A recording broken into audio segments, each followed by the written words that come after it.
Hola, buenas tardes, espero que todos estén muy bien. Hoy tengo un invitado muy especial, él se llama Cristian Salvi, es abogado especialista en derecho penal, en derecho procesal y litigación, ¿no? Bueno, bienvenido Cristian, ¿cómo estás? Muchas gracias por la entrevista. Bueno, gracias a ti por aceptar esta invitación y además abrirnos las puertas de tu casa. Eso es muy bonito. Bueno, Cristian, cuéntame.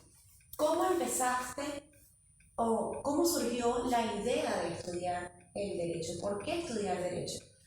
Es muy difícil saber si existe una especie de vocación a ser abogado, quizá no, porque creo que la vocación está más pensada para algo más de orden trascendental, como una vocación sacerdotal o una vocación incluso en términos mundanos, podría pensarse de la política, de que es una vocación al servicio. No sé si existe una vocación al derecho. Yo creo que tomé en cuenta no solo algo que me gustara, sino también que sea la posibilidad de ganarte la vida, como quien dice, porque es un poco ese dilema que se le presenta a los adolescentes que están terminando el secundario, que tienen que elegir una carrera, que por un lado es algo que les guste, porque si no, imagínate que no sé, unos 40 años más o menos que una persona trabaja, serían como 40 años de sufrimiento si es algo que no te gusta. Pero por otro lado, que sea algo que te permita ganarte la vida, porque por ejemplo, imagínate que a vos te guste, no sé, ser artista y pintar, pero sin embargo, si eso no te permite a vos ganarte la vida, es como se dice, por amor al arte. Así que yo en el caso particular encontré en el derecho las dos cosas, algo que me permita ganarme la vida y que por otro lado es algo que disfruto. Eh, Así que en eso estoy en el pequeño grupo de las personas que pueden decir que les encanta lo que hacen, que si uno en realidad lo mira en términos hasta estadísticos, la gran mayoría de las personas no está conforme con su trabajo. Y yo siempre al respecto recuerdo que ya en el libro del Génesis está cuando Dios expulsa a Adán y Eva del paraíso, en la metáfora de la creación, los condena al trabajo.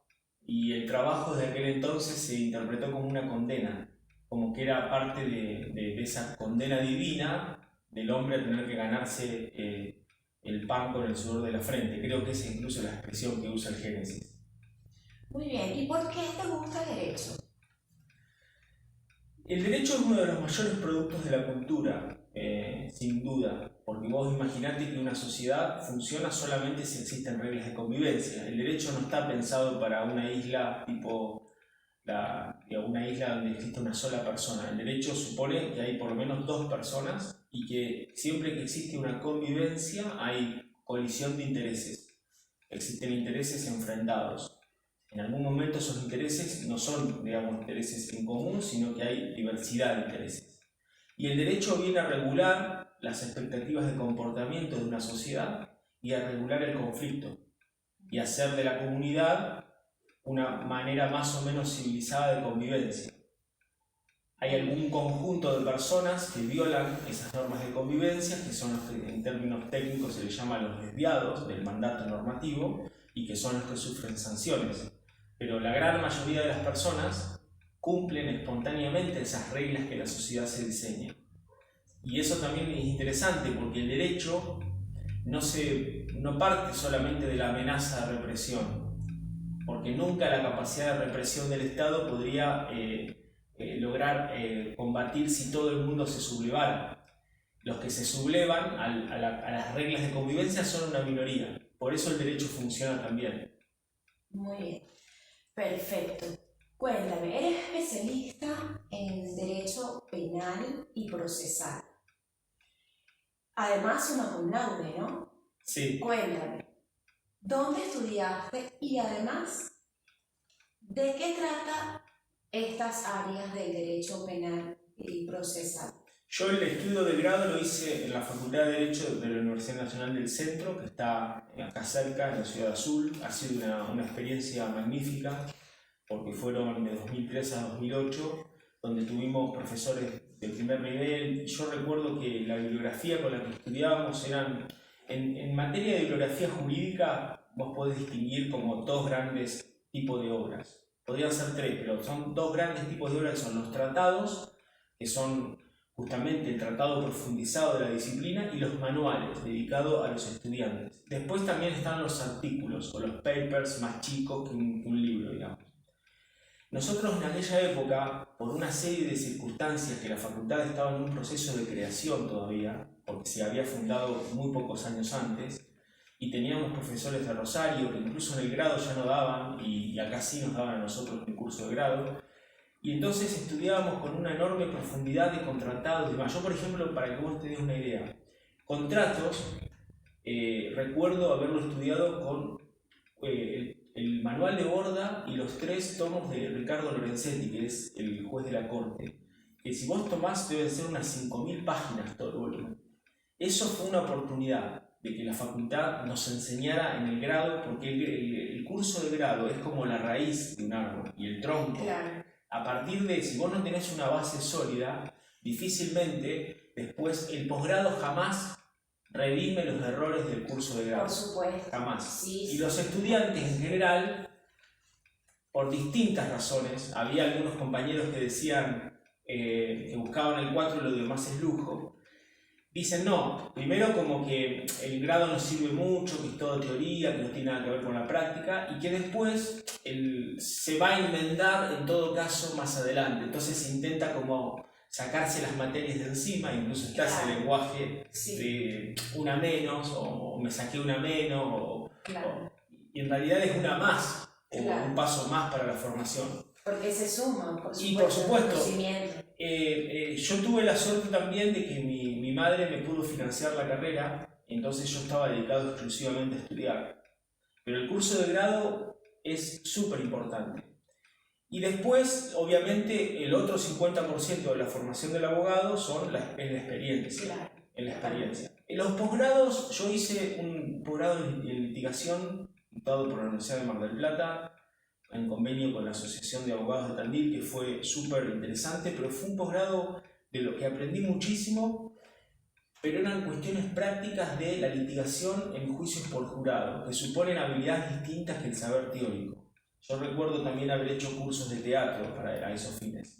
Y ese curso que lo daban los profesores de Mar del Plata fue magnífico, porque en realidad vos tenés que tener, digamos, actitudes más retóricas y más escénicas para convencer al jurado, como en las películas, que el conocimiento de la teoría del derecho, porque justamente no son expertos en derecho. Son personas que están, incluso en la norma, la ley establece que no tienen que ser ni abogados ni escribanos, entre otras inhabilidades, por lo cual tienen que ser personas que le llaman comunes, o sea, los que también la doctrina en su momento le llamaba los profanos, los que no son parte del derecho. Así que tus habilidades de persuasión tienen que ser diferentes. Después hice una especialización en Derecho Penal de la Universidad de Buenos Aires. Eso me dio el título de especialista en Derecho Penal, pero digamos, yo creo que buena parte de eso sí es la experiencia, más allá del título, porque también los posgrados, como digo, dependen de cuánto uno quiera dedicarle al posgrado. El posgrado uno puede realmente transitarlo como casi sin pena ni gloria o aprovecharlo. Es muy confían en la responsabilidad del educando, porque se supone que si vos vas a hacer un posgrado que es arancelado y demás, tenés tu propio interés, no vas a ir como a calentar la silla. No, obviamente. Y después hice una maestría en Derecho Procesal, eso fue lo que más me llevó, porque eso supone 2 años de cursada, pero después una tesis, y yo hice una investigación de campo, y bueno, así como vos bien decías, fue calificada con 10, así que para mí es un orgullo. Y ahora estoy cursando el doctorado en Derecho en la UBA, que intentaré ampliar la investigación de la maestría. Ya eso no tiene nada que ver con la mirada de lo que uno supone en el curso de grado ni la profesión del abogado, es una labor más del investigador científico. Claro. De hecho, en Argentina, por ahí la gente no lo sabe, no sé cómo será en otros países de Latinoamérica, pero acá a los abogados se nos llama doctores, pero no somos doctores, doctor es el que hace un doctorado. A mí me da un poco de vergüenza. En Venezuela también. A los médicos, por ejemplo, está aceptado. Y en Estados Unidos le dicen doctor a los médicos, que no son doctores tampoco. Claro. Es una cuestión de costumbre. Yo creo que el título de doctor lo merece quien es doctor o alguien que tiene tanto recorrido Claro. En su vida profesional, que se le puede llamar por dignidad doctor. De hecho, la palabra doctor significa docto o sabio, y creo que la traducción latina viene de aquel que enseña.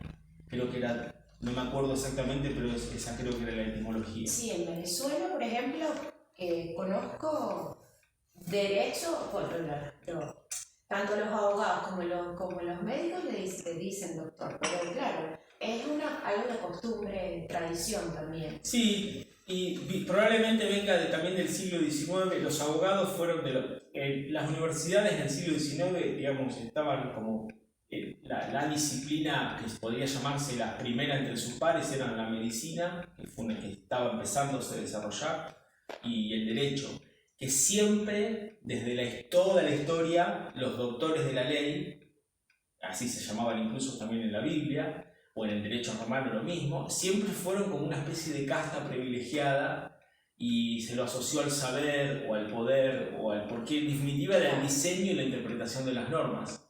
Claro. Y a través de las normas es como el Estado ejerce el poder, por supuesto, el poder estatal, que es el máximo de todos los poderes. Correcto. Sí. Bueno, somos colegas en el área de teatro. Mira. Aún solamente. Buenísimo. Bueno, cuéntame, un ejemplo de un caso que hayas vivido, experimentado a través de tu experiencia profesional. Y he tenido muchos casos, porque he tenido también mucha suerte. Casi todo lo que me ha pasado ha sido más suerte que mérito, realmente debo reconocerlo. Porque yo trabajé y todavía tengo una vinculación con un estudio que me permitió que ni bien yo saliera de la facultad, me empezara a foguear con asuntos complejos y que me dieran oportunidades. Entonces, la verdad que desde aquel momento siempre tuve casos que...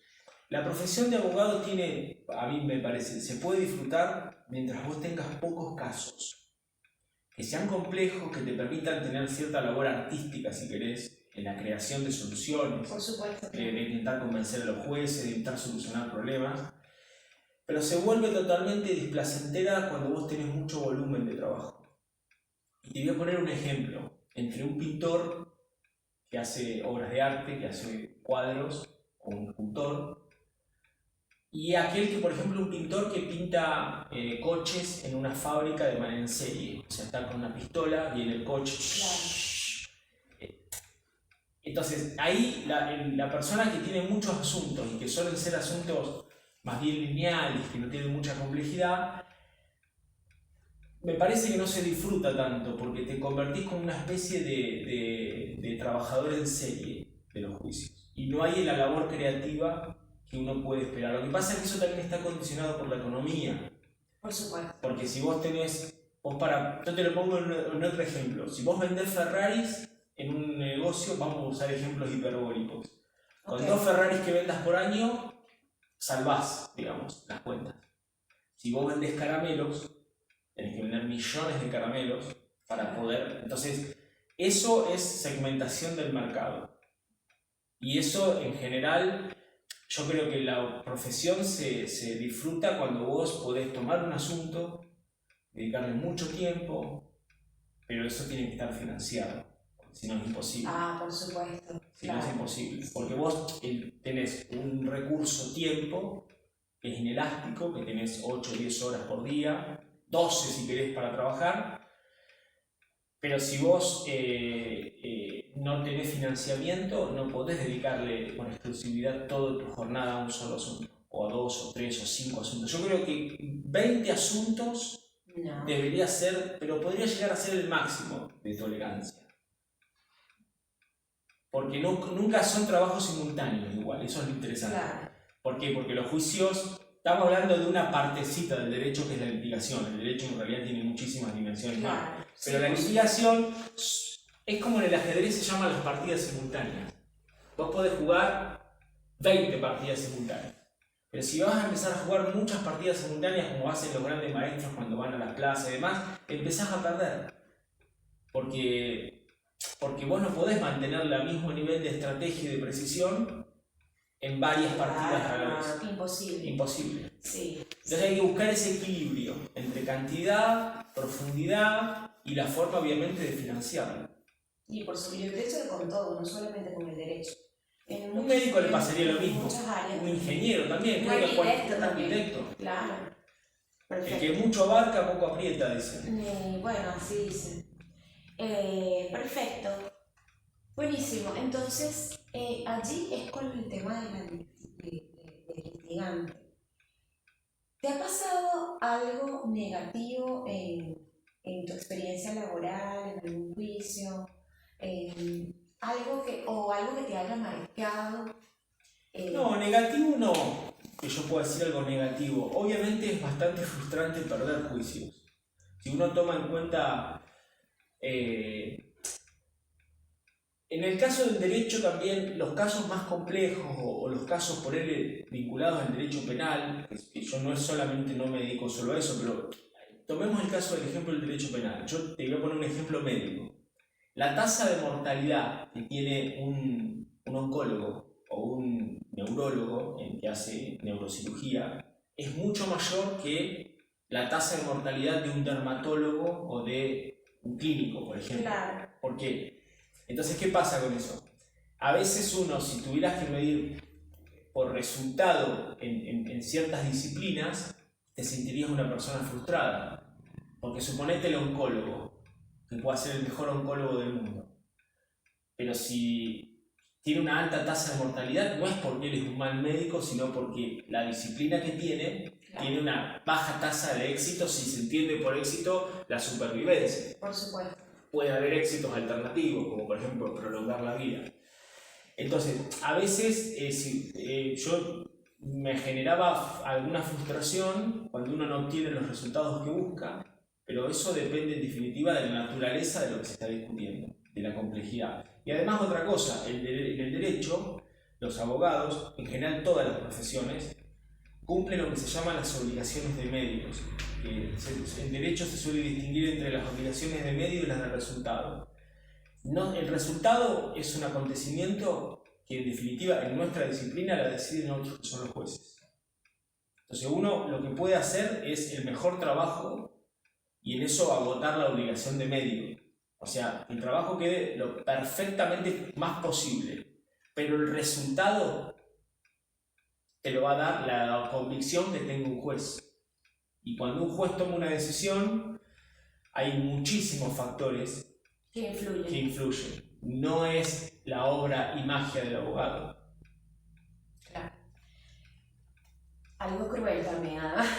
Y sí. En algunos casos. Y en el jurado es peor, si querés. Porque en el caso de los jueces letrados, están obligados a fundamentar sus decisiones a través de las sentencias. Y tienen que explicar, se suele llamar eso sana crítica, racional, de manera argumentada y de acuerdo a las pruebas del caso, por qué toma una decisión como la toma. En el caso del jurado, acá en Argentina y también en Estados Unidos, de donde ha tenido mayor difusión, el jurado no expresa los motivos. Simplemente decide si la persona es culpable o inocente, pero no dice por qué, sino que queda en su íntima y sincera convicción, impectore, en el foro interior. Con lo cual, lo que el jurado dice tampoco puede ser rebatido, porque si vos no me das los motivos por qué tomaste una decisión, yo no puedo decir si esos motivos son correctos o incorrectos. O sea, es lo que el jurado dice. Claro. Y eso te puede resultar hasta, si querés, más arbitrario, porque vos no sabés por qué decide como decide. ¿Cómo se corrige eso? Bajo la idea de que si 12 personas piensan lo mismo, por tanto hay mayor probabilidad que estén en lo cierto. Esa sería la explicación, un poco la misma explicación que se da para justificar los criterios de decisión de los sistemas democráticos, la regla de las mayorías. Bueno, muy bien. Tocaste un tema de medicina, bueno, un ejemplo, y me gustaría entrar en esa materia. No con la medicina, sino con el tema de la actualidad. Estamos viviendo una pandemia mundial del COVID-19. Ya tenemos tiempo en esto. Muchos países han protestado las personas que no creen en la vacuna contra el COVID-19 y me gustaría saber qué piensas al respecto sobre eso y cómo puede, en el derecho argentino, cómo puedes, permiten esas protestas acá, se permite la protesta de antivacuna, por decirlo así, darle un nombre, acá en Argentina, en el derecho, a nivel jurídico. Mira, yo te diría varias cosas. En primer lugar, cómo la ideología y la politización terminó impactando en una vacuna. Acá hay gente, yo no estoy vacunado, mi mamá sí lo está, porque es más de 60, y yo pensaba que hay gente que decía, no, esta vacuna, esta otra, la rusa, es un tema como que la vacuna es la vacuna, si está testeado su eficacia, no importa si la fabrica Estados Unidos o Rusia. Yo no entiendo por qué se hacen como banderas nacionales o politizadas. O sea, es una vacuna, punto. ¿Sirve? Vos lo que tenés que pensar es, ¿sirve o no sirve la vacuna? Eso lo analiza la medicina, la biología, no la política. Por lo cual, por supuesto. Esa es una. Después, que haya gente todavía que niegue el efecto de las vacunas y la importancia de la medicina tradicional, es lamentable con el avance que ha tenido la ciencia, porque son criterios que son precientíficos. O sea, que las personas nieguen que las vacunas hagan bien o que nieguen la medicina tradicional, son posturas irracionales, precientíficas, más identificadas con la magia que con la ciencia. Pero déjame que te diga algo también. Esto desde el punto de vista, llamémosle general. Desde el punto de vista jurídico, debo reconocer también que la salud es un derecho y no un deber, por lo menos en nuestro sistema jurídico. Uruguay creo que tiene un sistema diferente. Recuerdo por haber leído en un momento de que la salud es un deber, no solo un derecho.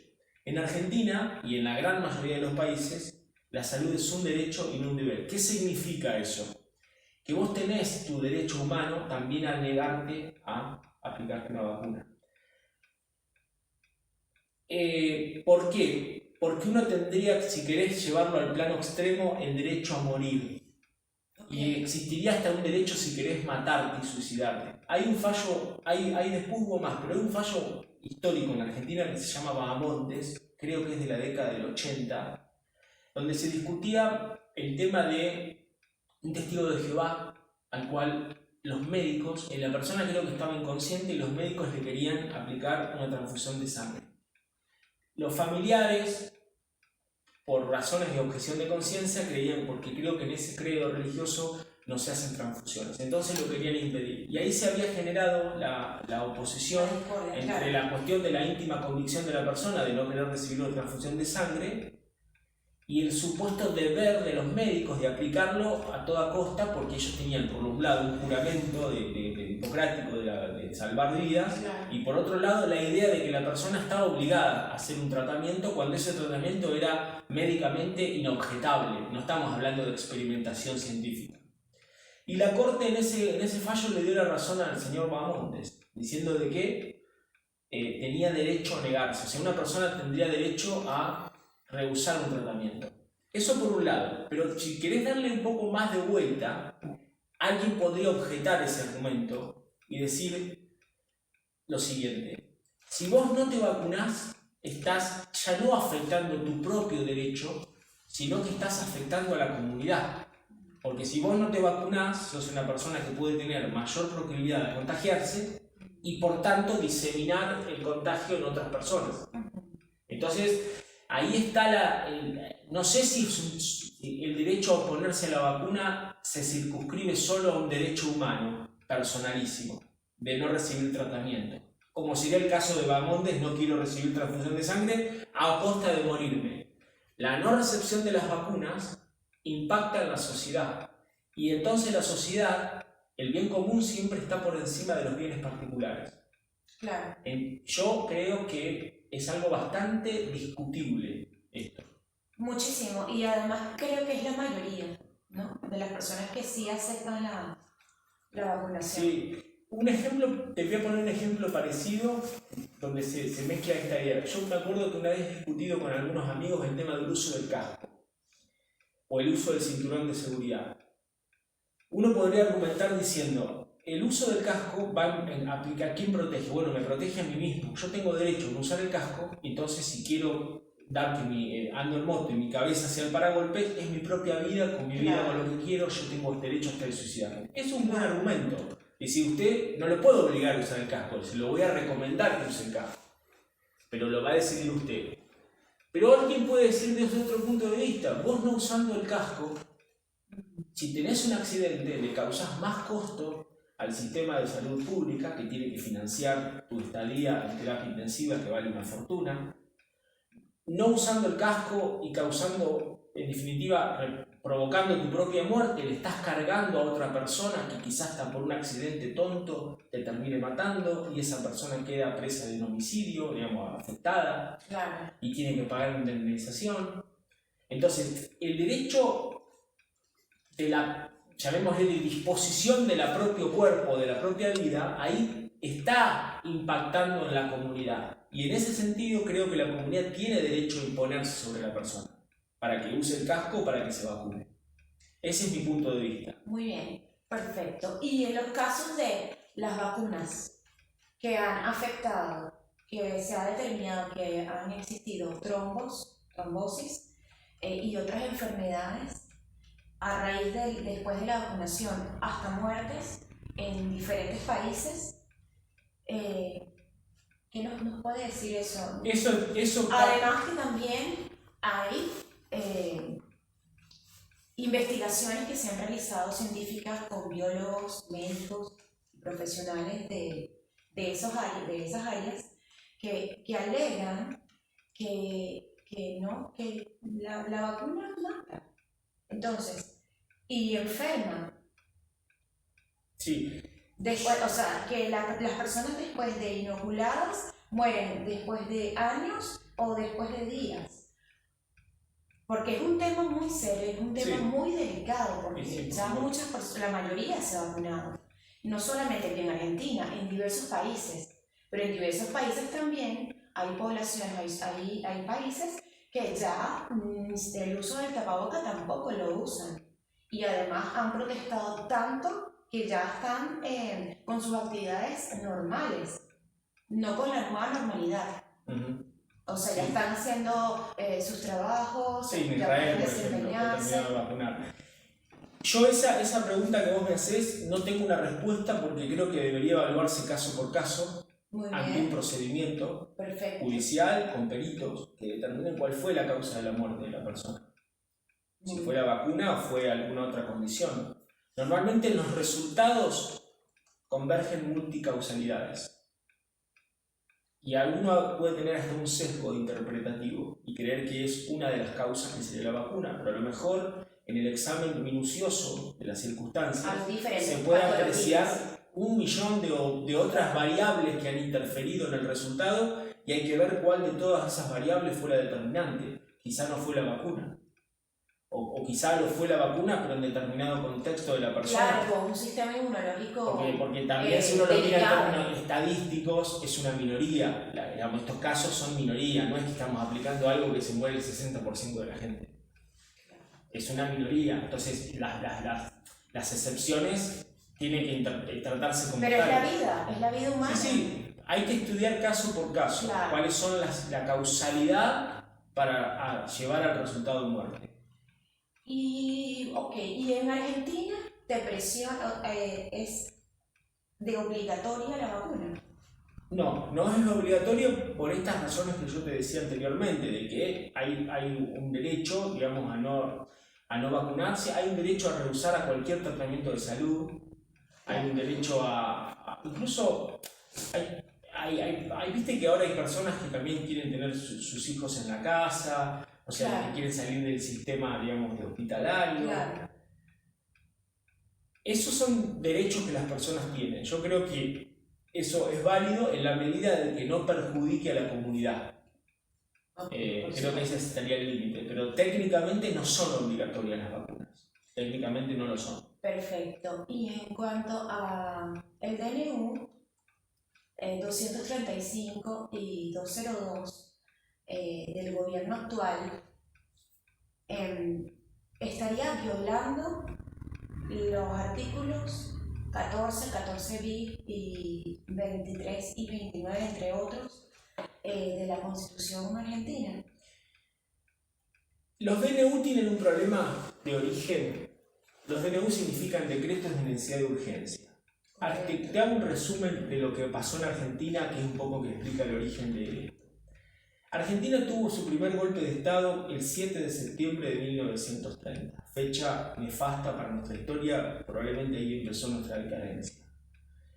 Los presidentes, que hacían un golpe de Estado, normalmente militares, y suprimían el Congreso. El Congreso en Argentina, como en todos los países de la tradición que viene de Estados Unidos, de la Constitución americana, Argentina tiene dos cámaras, el Senado y la Cámara de Diputados. Se disolvía.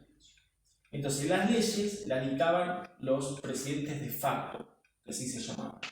Eran dictadores que estaban a cargo del Poder Ejecutivo. Se llamaba eso un oxímoron, que es decreto-ley, se llamaban así. Que parece, decreto y ley es como que estoy diciendo, son naturalezas distintas, es como que estoy diciendo mesa y silla, son cosas que no entiendo por qué se las juntaban. Pero lo que intentaban decir con eso es que era un decreto con una fuerza de ley porque el Congreso no funcionaba. Los decretos de necesidad de urgencia son hijos de eso, de los decretos ley.